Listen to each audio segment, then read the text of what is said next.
Okay, for today, as we really wrap up the week that we are finishing reading Fridays, we go back and read the whole passage and see if we can view it in a different light in terms of what we've been learning all week long, or as you've been reading it in chunks, what's standing out to you that when you read it all together, this really helps it all kind of come into new vantage point. And today, what I want to do is zero in on one number in this passage and show you how I think John is operating, which is using this one number as a way of tying back to the Old Testament and creating this profound symbolism and meaning into this passage without actually having to come right out and say it.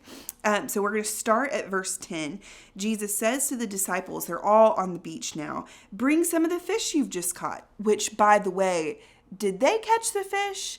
Or did Jesus basically give them the fish? He told them exactly where it was, where to put their nets down. It reminds me of what we've read not too long ago. Without me, you can do what? Nothing.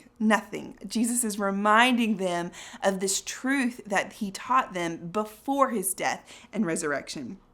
So Simon Peter climbs back into the boat. He drags the net onto the beach. And we're told it was full of large fish, 153 of them. Now that is such a random detail, and it's really easy to just gloss over this and keep on reading and totally ignore it. But I think John puts this number, this very specific number, here on purpose.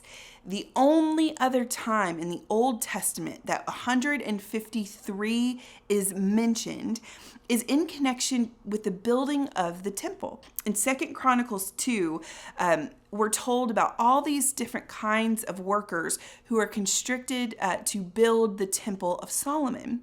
And if you add up the three different groups of people, it comes out to about 153,000 people. Right? I mean, anytime the Bible makes these kinds of connections, 9 times out of 10, it's on purpose, for a purpose.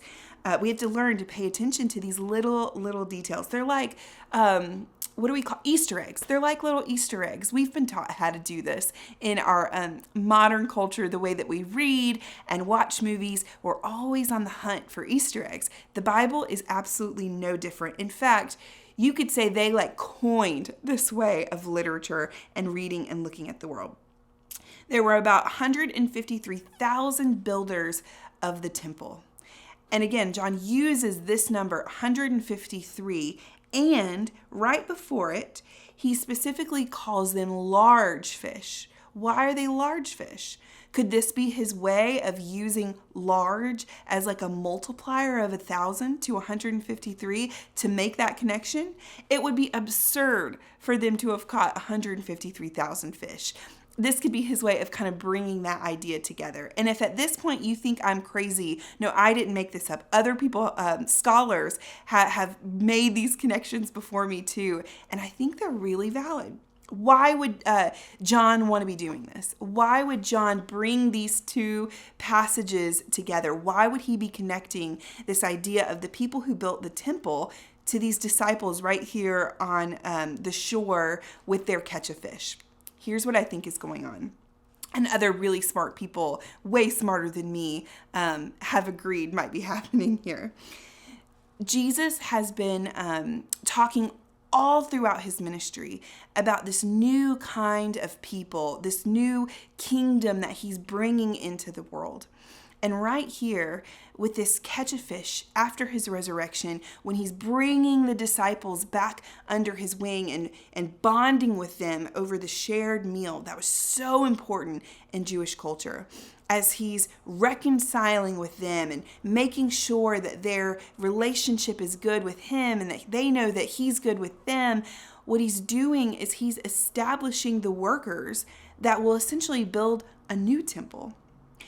And there's not 153,000 of them, but there are these disciples that are remaining, of which we really don't know how many total disciples. We know that there were 11 core disciples who were left after the resurrection.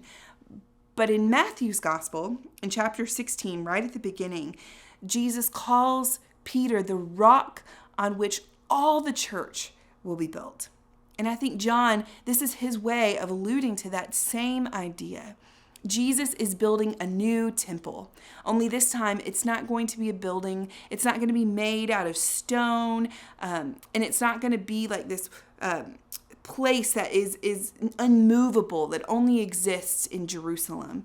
Instead, it's going to be built on these flawed humans who he has poured into for the past 3 years of his life. These are the workers that are building this new kind of family, this new kingdom, and this new church.